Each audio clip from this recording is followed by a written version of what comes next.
सुख बोली गोटे एमिति जिनिस धर दे खसी जाए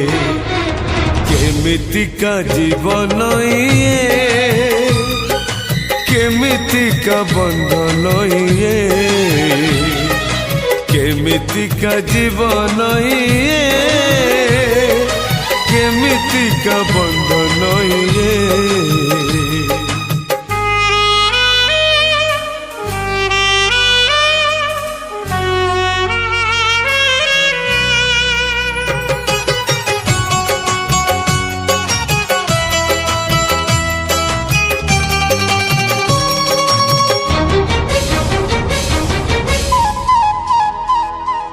भाग्यर विधाता